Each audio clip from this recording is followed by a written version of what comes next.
Hello everyone, this is me Sania and welcome to my channel Sania Lifestyle, and if you like my videos do like, share and subscribe my channel। তো ফার্স্টেই তোমরা দেখতে পাচ্ছ আমি কিন্তু ডিমগুলোকে সিদ্ধ করে সেটাকে লঙ্কার গুঁড়ো, লবণ আর হলুদ দিয়ে কিন্তু আমি সেটাকে হালকাভাবে ফ্রাই করে নিয়েছি। আলুগুলোর ক্ষেত্রেও তাই তেলের মধ্যে দিয়ে হলুদ আর লঙ্কার গুঁড়ো দিয়ে লবণ দিয়ে সেটাকেও ফ্রাই করে নিয়েছি। তার মধ্যে কড়ার মধ্যে তেল দিয়ে দিয়েছি, দিয়ে তেজপাতা দিয়েছি, পেঁয়াজ দিয়েছি পরিমাণ মতো, দিয়ে সেটাকে ব্রাউন হয়ে গেলে তার মধ্যে আমি আলুটাকে দিয়ে দেবো, অ্যাড করে দেবো।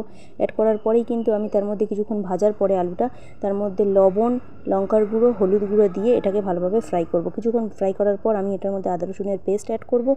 তো তারপরে কিছুক্ষণ কষানোর পরে আমি এটার মধ্যে গরম জল দিয়ে আলুটাকে সিদ্ধ হওয়ার জন্য স্টিমে রাখবো 5 থেকে 6 মিনিট। তারপরেই কিন্তু ভেজে রাখা ডিমগুলোকে অ্যাড করে দেবো এবং তারপরে 2টো কার্ডামন পাউডার এটার মধ্যে আমি অ্যাড করব। এটা ফ্লেভারের জন্য, এটা অপশনাল। তো এটাকে তোমরা রাত্রের ডিনার হিসেবে পরিবেশন করতে পারো, এটা ভাতের সাথে খেতে পারো বা তোমরা রুটি পরোটার সাথেও এটাকে সার্ভ করতে পারো। আর আমার ভিডিওটা যদি ভালো লেগে থাকে তাহলে একটা লাইক করে দিও অবশ্যই। আর এরকমভাবে ডিম কষা বানিয়ে তোমরা খেয়ে দেখতে পারো, কেমন হয়েছে অবশ্যই আমার কমেন্ট সেকশনে জানিও। আর এরকম ভিডিও পেতে গেলে আমার চ্যানেলটাকে কিন্তু অবশ্যই তোমরা ফলো করো। আর থ্যাংক ইউ ফর ওয়াচিং। এভাবেই কিন্তু আমাকে তোমরা একটু সাপোর্ট করো, তাহলে আমারও ভালো লাগবে এবং আমিও তোমাদের জন্য নতুন নতুন ভিডিও আনতে পারবো। Thank you.